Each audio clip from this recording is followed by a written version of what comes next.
Hello and welcome once more to another Learn Sanskrit video, and this time we're going to start with the exercises for lesson 7, and in this lesson 7 I'll have 3 exercise videos, and this is the first one. This is the E1.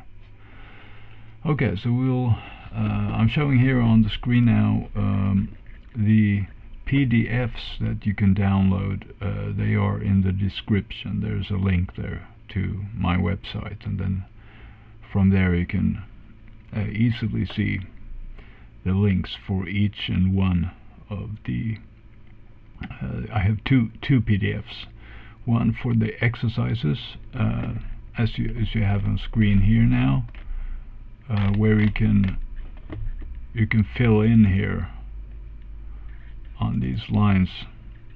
If you print it out, you can so there are 2 pages. So you have the A1 exercises, where you translate from Devanagari to English, and then the other way around, English to Devanagari.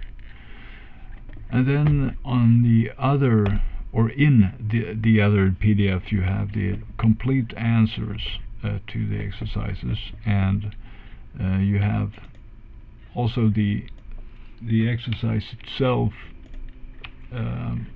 as the first line, so that you can see everything on one page. And you also have naturally 2 pages here, one for the A1 exercises and then one for the A2.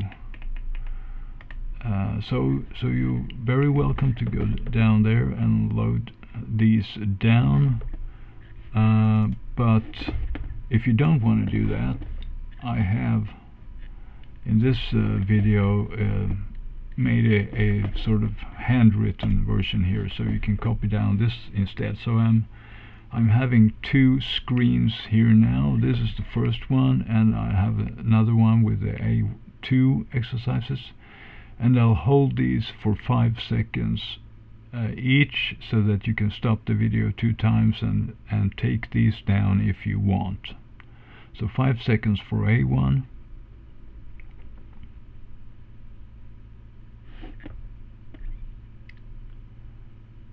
and then 5 seconds for A2,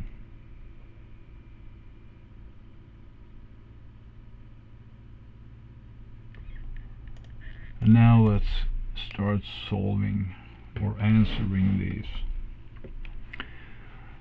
And when we are coming from Devanagari, of course, the first thing we are going to do is translate line.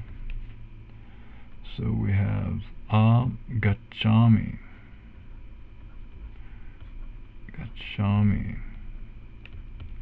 here, and we have prichami, we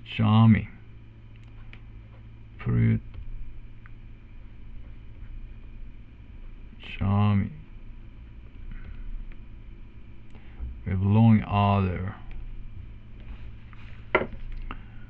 like that.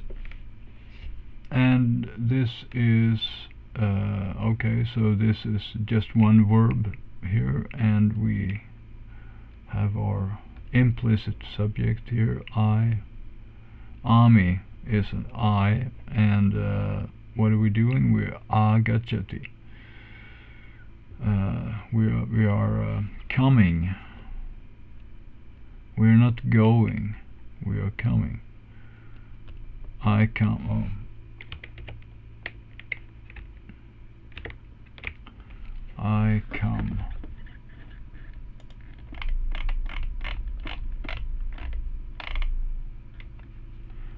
Alright, so let's see if I can fill this in. I come there. And then prichati, right? But ami at the end there, so I ask. Like that. And when we do our, so this is our eswo line here, and this is our English line here. And so when we are going down and doing the English translation now, we will put I in brackets or within parentheses here, because we don't have any explicit pronoun here for I. What we are using here is just the implicit subject in the verb itself. So I come, and similarly I ask, with a like that. All right, number 2, atra ashvaha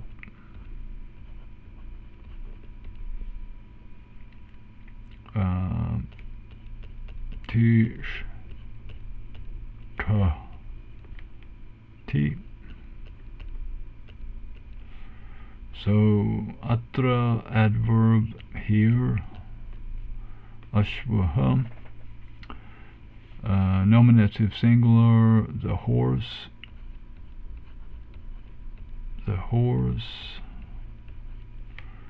and what does the horse do? He is standing. He stands.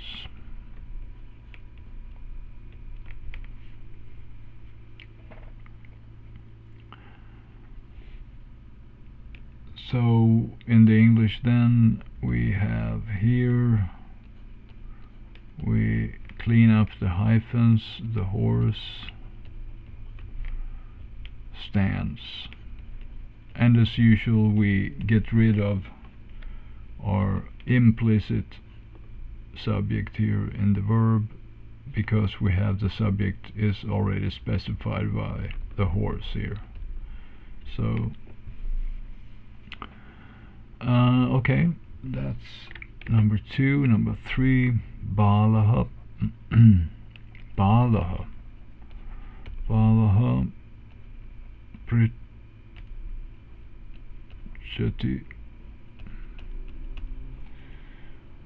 Okay, so nominative singular, the boy.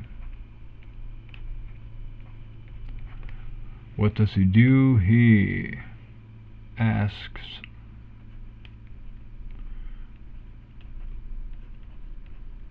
Like that, and so the boy asks.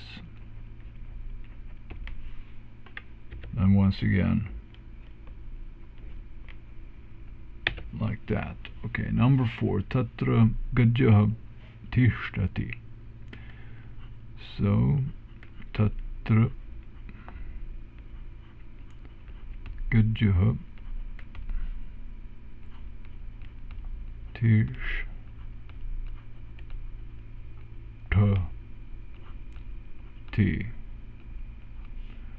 And there,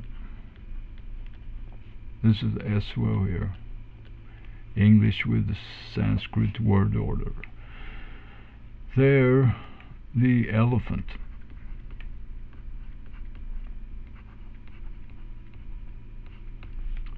He stands.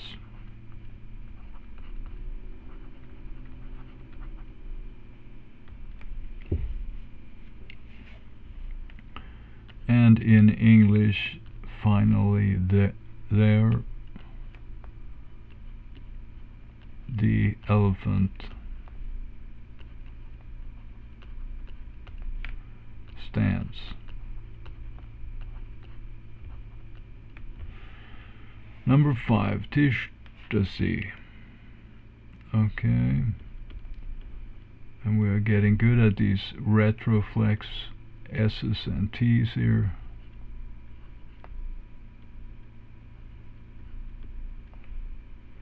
Tishtasi. Okay, so that was clean that up. Tishtasi prichasi. So someone is standing here, but who? Well, C is second person singular, so you stand.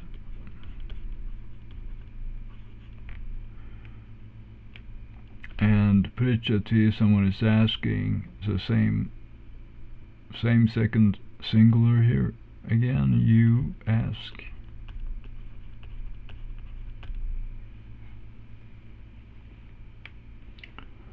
And we don't have any explicit pronoun this time, or a noun, or a proper noun.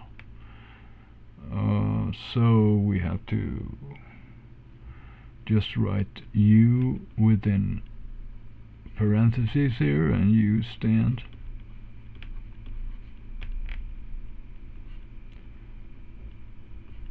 And you ask. And we do that. I forgot to mention this, but I usually say this, but the reason is of course not that it is necessary for any English translation, because ultimately you would have to get rid of your parentheses anyway if you were going to print a translation of some Sanskrit text. But we are doing this in this course here with the explicit, how should I say, the sort of, how should I say this, the specification for an English line in this course is that it should be retranslatable. So if I get rid of the parentheses here on this English line, then I cannot retranslate it, because I don't know if there is a pronoun or not. The English doesn't say. If I just have you stand without any parentheses, then I'm not informed whether I should just use the verb or if I should add the pronoun twam. So therefore we use this more explicit way of telling the world that we know that we have to use parentheses here if we are going to retranslate it. And this way we get used to this looking, the English sentence looking like this. So when we see it later on in the second part of this video, we will recognize what it stands for more easily, because we get used to it. We do it we produce it ourselves all the time as a student, when we're solving the Devanagari to English translation. Alright, so good. Number 6. Let's go back to the black ink here. Atra Balaha. Okay, so maybe I should just mention here that, okay, so you have an English line, but I mean, you can just add an English line too here, and you can write just you stand if you want, and you ask without any. But this first one, until here, should really be done. You can call it English 1 there if you want, or just English. But the idea is that you should learn to go here, and from this first English line, then of course you can do another one. It's easy.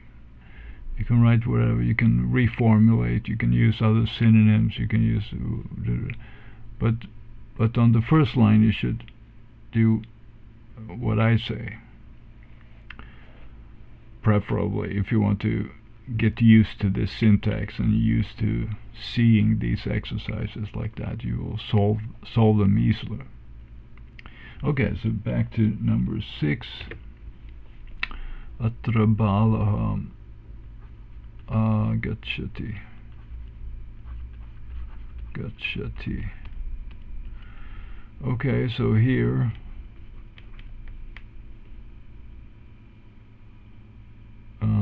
the boy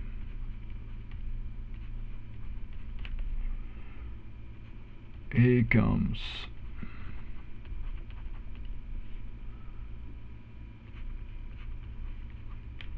Here the boy comes.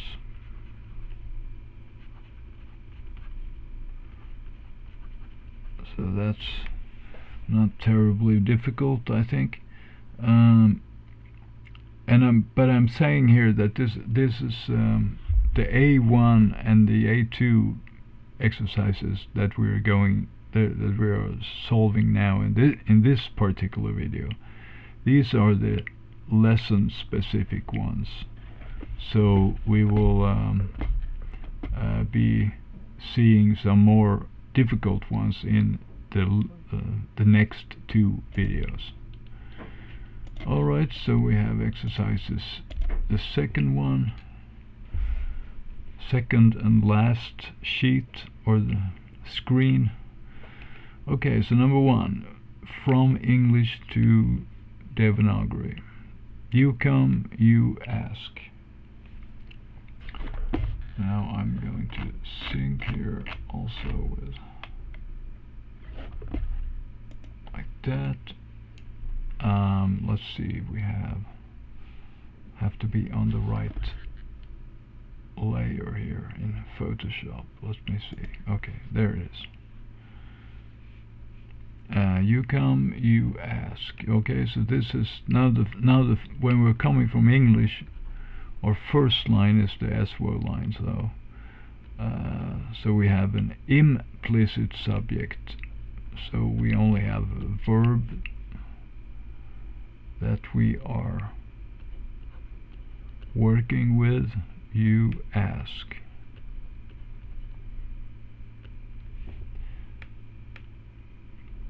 And you come is agacchati. No, agacchasi. Sorry, agacchasi. And you ask pritchasi.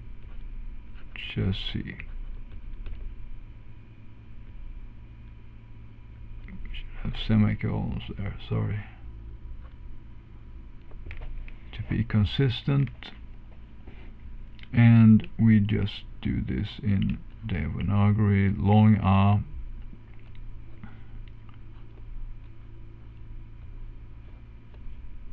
Gotcha. C. That. And we have put.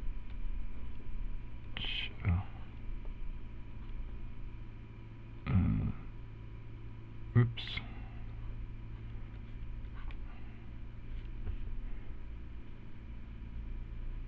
Something like that, okay? Processing.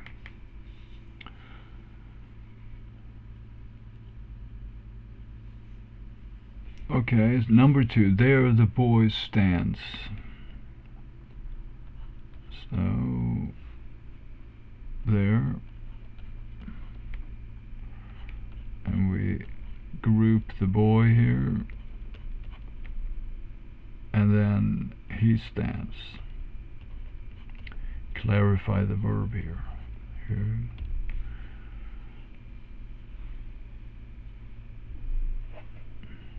Okay, and another point which I may have not mentioned before in this course is that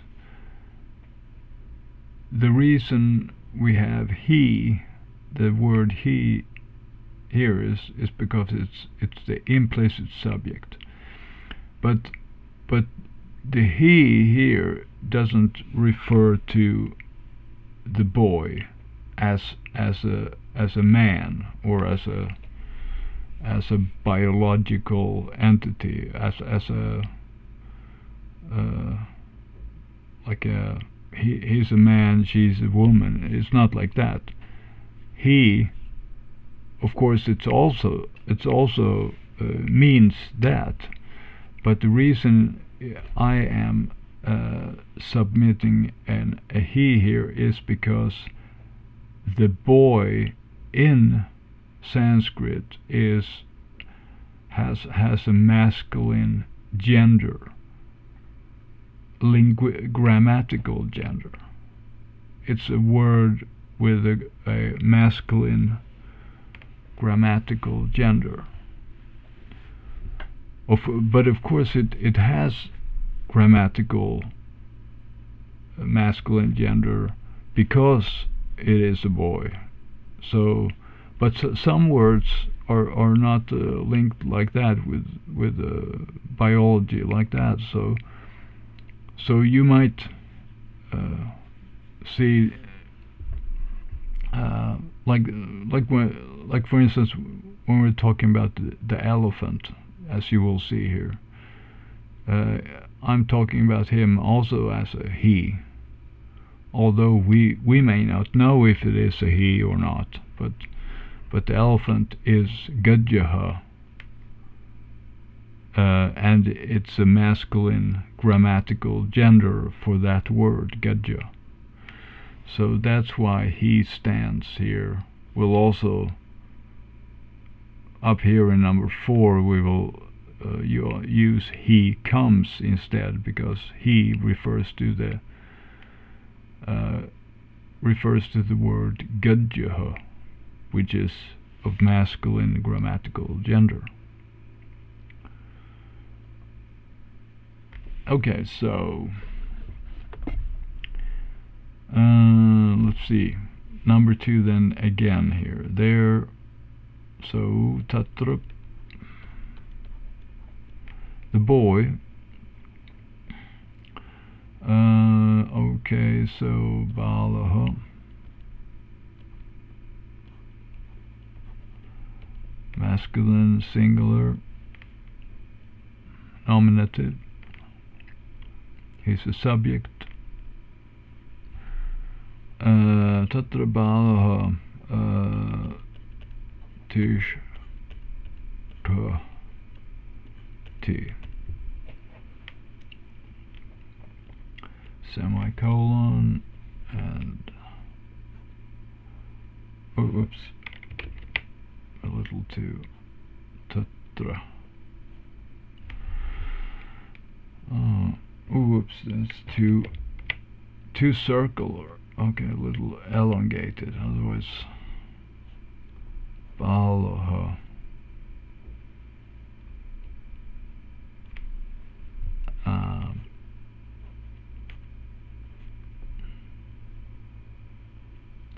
Tishta T. Little something like that. Okay, number 3. I come, he asks. So no explicit subject here, so we are just clarifying the verb I come and he asks. And then we're doing our translate line.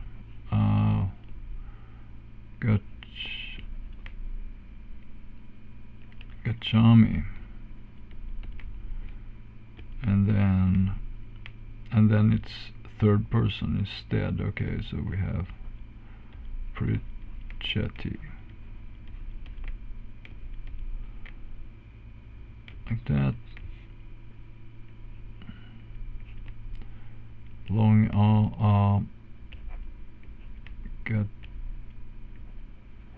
Gachami.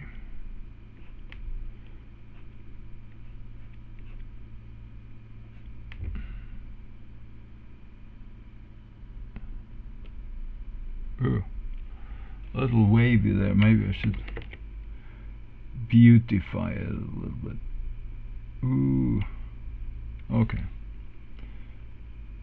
Okay, and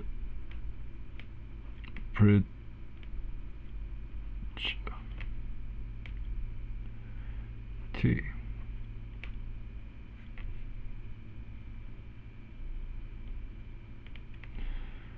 Okay, good. Number 3 is done. Number 4, the elephant comes. Okay, so now we have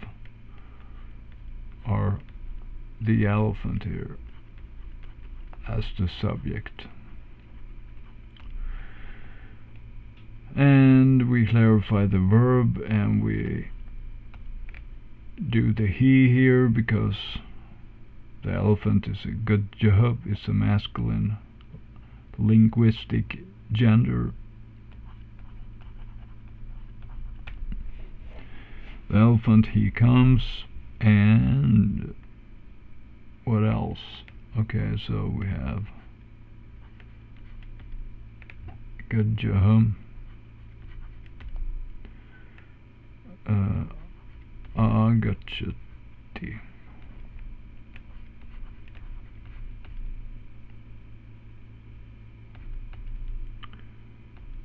Okay, and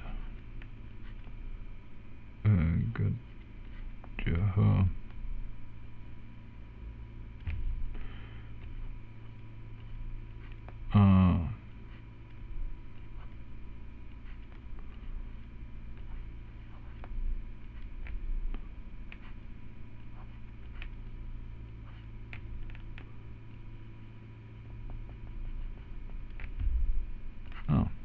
Okay, good. Number 5, I ask, you stand. Okay, we clarify the verb, I ask, and again you stand, and it's Prichami, and there is some tish to see also going on there. Okay, Prichami tishtasi, and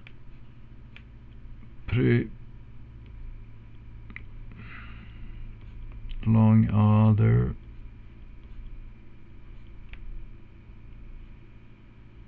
Prichami, and tish to see. Whoops! Ooh, that's really ugly. But there's these retroflex marks up there that there are too low, so I keep bumping into them. So I put them a little higher. That's a little better, easier to see. Now, number 6. Here the horse stands. So here we are grouping the words and clarifying the verb here. He stands again.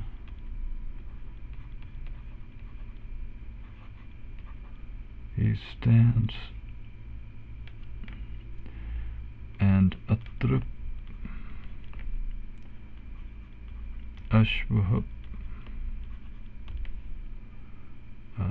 and tishtati again.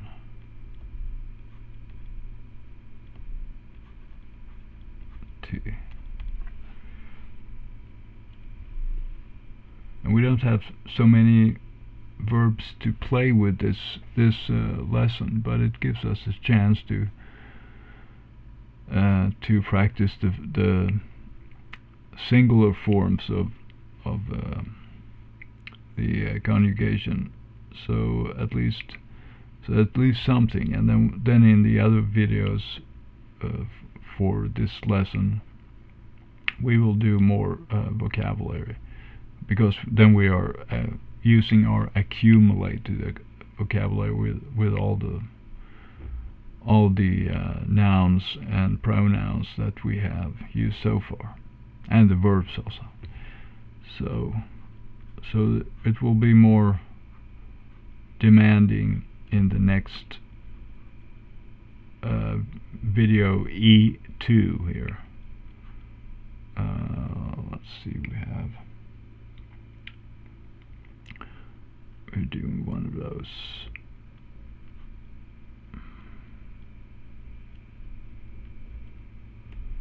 Ashvaha tishtasi.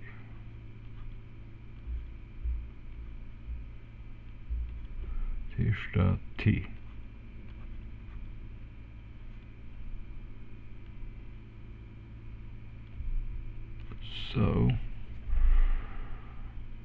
So I think that's it. I think this, maybe I should just proofread this. Tishtati. Agachami Richati. Okay, good job. See that my pre-made answers are corresponding, and they look pretty good. Okay, so this is the end of the first of the 3 videos with exercises for lesson 7. So I hope you have enjoyed this, and maybe I can see you in the next video. That's 7E2. Okay, so I'm hoping that you will have a great day, and see you later. Bye bye.